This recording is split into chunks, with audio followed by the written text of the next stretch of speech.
Yo me acuerdo que mi padre hacía las liquidaciones de condena enseguida, y en cuanto llegaban, que estaban ya a punto de cumplir las 3/4 partes, enseguida lo elevaban solicitaban el expediente de la concesión. Y ya te digo, todos los domingos venían unas cuantas libertades condicionales. Independientemente, antes de eso hubo mucho indulto, ¿eh? El caso de mi maestro yo creo que fue indultado, porque era el año 45, 44-45, y de pronto que don Gonzalo salió en libertad. Pues, fenómeno. Para otros sigue siendo don Gonzalo. Lo fue cuando era preso y lo sigue siendo después. O sea, nosotros nos distinguíamos allí. Y por ejemplo, La Mana, pues era don Manuel La Mana. No, para nosotros no había. Teníamos más confianza con Ignacio Faure, como él trabajaba, era un deportista muy simpático y tal, pues que Albornoz era más tieso, era más introvertido, era más especial. Y nada más, ¿sabes? Pero entonces esto es lo que os puedo contar. Todas esas cosas que me preguntas, pues no lo sé, no te puedo decir. Que la sanción más temida por mal comportamiento, suponiendo que aquello fuese una cosa como muy extendida, era la expulsión del destacamento penal del Huelgamoros. Es decir... No, ahí las expulsiones que hubo, si hubo algunas, fueron consecuencias de intentos de evasión que se llegaron, y otros fue anécdotas como esa, la del pobre Sevilla, que se fue al Escorial, y yo no sé si estaba la rubia con ella, era muy guapa, la sobrina de don Nicolás. Sé que luego se casó con ella. Total, que el hombre, pues y como no sabía, pues dieron el parte de evasión y supuso el coger y tener que trasladarlo a Madrid. Salió en libertad y luego fue a buscarle y creo que se casó con ella, con la sobrina de don Nicomedes, o sea que es un hombre que cumplió y tal y eso. No había gente, bueno, hubo el incidente ese del legionario con el asunto de mi padre y tal y ese tema. ¿Cómo se llamaba? Pues no me acuerdo cómo se llamaba este hombre, no me acuerdo.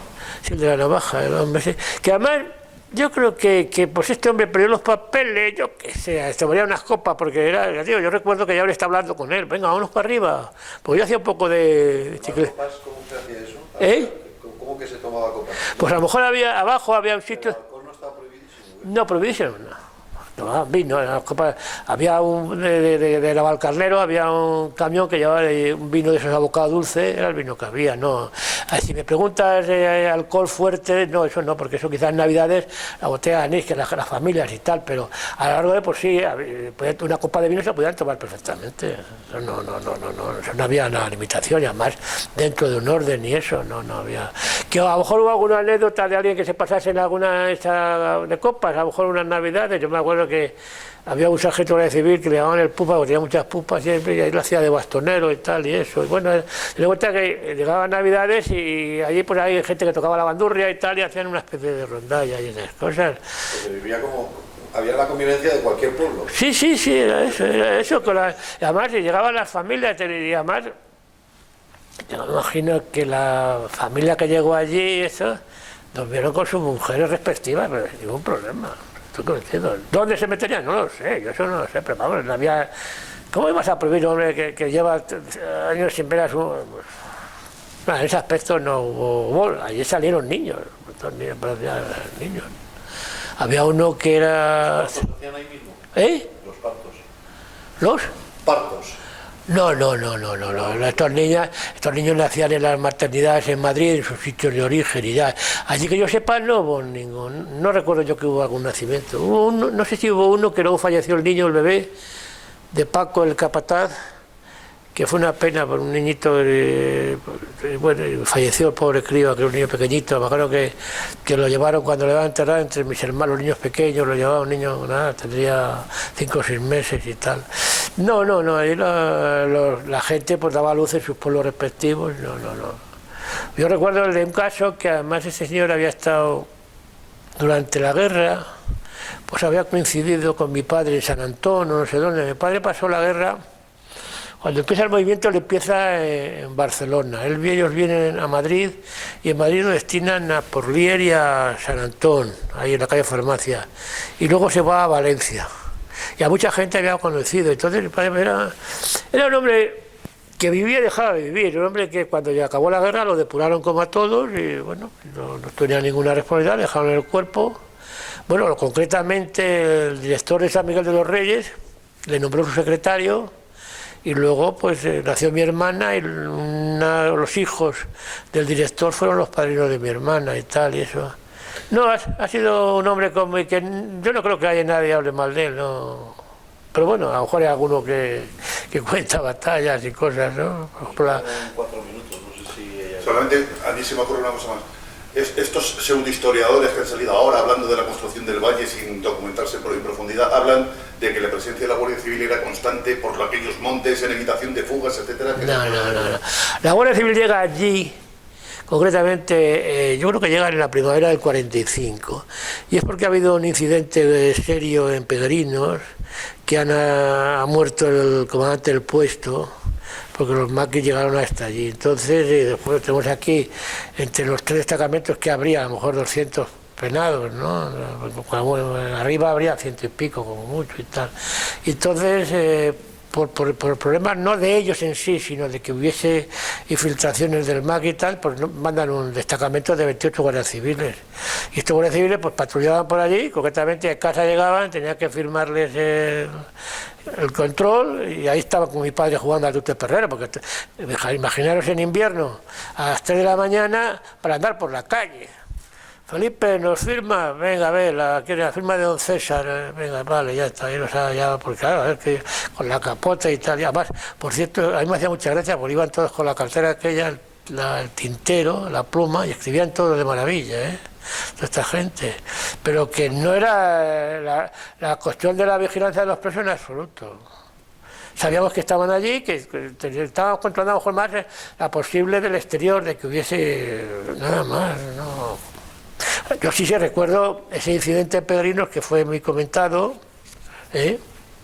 y más incluso allá había gente penada por haber auxiliado a los pueblos, que si se habían dado alimentos y cosas de esas, pero vamos. Y además que iban a hacer 28 guardias civiles contra toda aquella población, no lo explicaré, no. O sea que con lo que había de seguridad entre Guardia Civil y funcionarios de prisiones, si hubiese un hipotético motín, estaban absolutamente vendidos, vamos. No se contemplaba la posibilidad de eso, ¿no? Yo les veía, gente que puede hacer 3 funcionarios contra 100 y pico, pero la tranquilidad no era. Yo pienso que la gente que estaba allí estaba imbuido de luchar por salir adelante, sus respectivas familias, porque claro, me imagino que aparte del problema de la libertad, el no ver a su familia, el saber que el estar allí en el pueblo y no poder venir porque el dinero que se necesita para venir y esas cosas, pues era muy costoso. Y entonces yo creo que el afán era de luchar, pasar cuanto antes el tiempo, redimir lo máximo, ahorrar lo máximo que podían ahorrar y organizar su vida. Y nadie pensaba en... Pues además era gente con una formación muy elemental y eso, salvo excepciones, salvo esto que hemos hablado de gente como Tellería, gente como Pando, como esta gente que tuvo su formación, incluso profesionales y tal, pero la gente era muy, vamos, la profesión que más abundaba en los expedientes era el jornalero, ¿entiendes? Entonces, que entre ellos en sus pequeñas reuniones hablasen o algo, pero no hubo ningún, que yo recuerde nada. Había quizá como el trato que recibían era muy humano, sus pequeñas necesidades humanas dentro de lo posible y dentro de una se atendían, ¿no? O sea, si alguien quería ir al Escorial, pues se daba. Entonces, con el compromiso de que volviesen. Y volviesen, claro, ¿no? Bueno, pues sí, que viene mi familia, bueno, pues nada, venga, tal. Y ya te digo, yo no recuerdo que hubiese muchos, porque las que se terminaron, las evasiones, pues fueron a lo mejor, no sé, habrá que ver los estudios, los archivos y ver esa. Yo me acuerdo de un señor que lo detuvieron enseguida y decían, pero coño, si le quedaban unos cuantos meses para cumplir condena, ¿cómo se ha ido? Y tal, ¿sabes? O sea que no creo que ese aspecto no. Para que, claro, dices, coño, es que los funcionarios, allí no había ideologías, allí había el salir, porque las dificultades eran para todos, para unos más que para otros. Pero las dificultades que tenían mis padres eran, pues no voy a decir que no eran las mismas, pero también eran muy duras.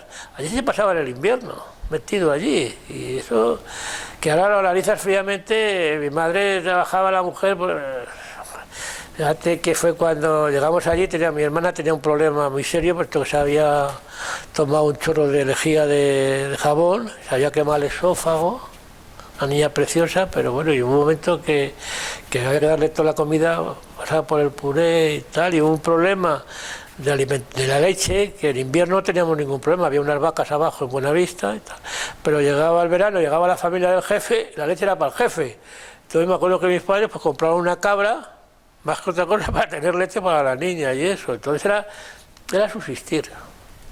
Que había gente de ella que lo pasaba peor, por supuesto, eso no me cabe la menor duda, pero que la subsistencia era para todo el mundo. Y hubo gente que organizábamos, concretamente este que me volaba el padre, ¿cómo se llama? El Batacuras, ¿cómo? Justo llegó allí, los marmolistas pues tenían un cocinero que les guisaba a ellos, había unos entre labradores, o sea que labraban la piedra y colocadores a lo mejor 30 o 40, entonces él y María Luisa eran los que organizaban la comida para ellos, salieron en libertad y se quedaron allí, o sea que como eso ha habido un montón de gente. Terminaron dando una vivienda. Claro, sí, los te quedabas allí, además, imagínate, cuando nosotros nos marchamos, pues allí quedaron 4 o 5 viviendas vacías, que me imagino que las ocuparían ellos hasta que tiraron aquello. ¿Y los presos que venían de otras prisiones, qué comentaban comparando de dónde venían con... No te puedo decir lo que dirían, pero para ellos era pasar de la noche al día. Donde eso, incluso te llegaba la tarde, después de la jornada de trabajo, pues se juntaban, estaban sus partidas de parchís, de cartas, tal, ¿no?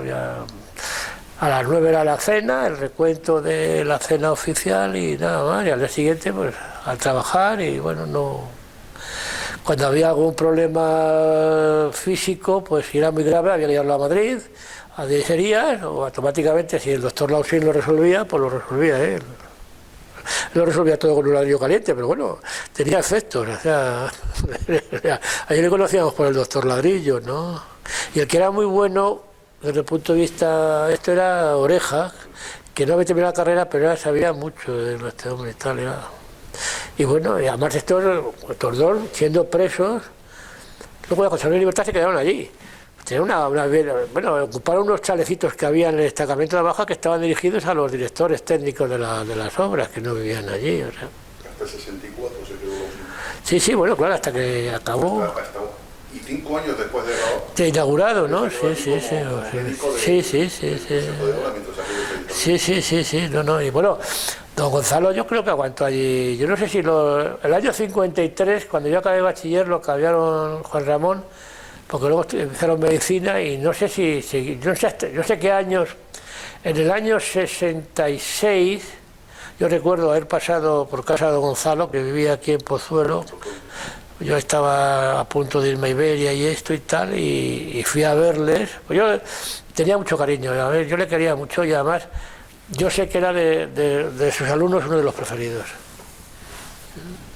Damiano era más listo que yo, que no es una pena porque además fue jefe de servicio en el 12 de octubre. Yo no llegué a enlazar con él y era... ¿Estamos todavía con...? Sí. ¿Y la familia Raval, que en algunos momentos ellos llegaron a decir, hasta que se descubrió que no era así, tuvieron que recular, que estuvieron allí como con trabajos forzados y poco más o menos que esclavizados? A mí me hubiera gustado, bueno, yo hablé con Paco una vez que le traje de Niza cuando los Santos Inocentes, hablamos muy poco y tal. No, bueno, él era íntimo amigo de un funcionario de prisión, el Jesús el Manquito le llamábamos, porque era más o menos de la misma edad.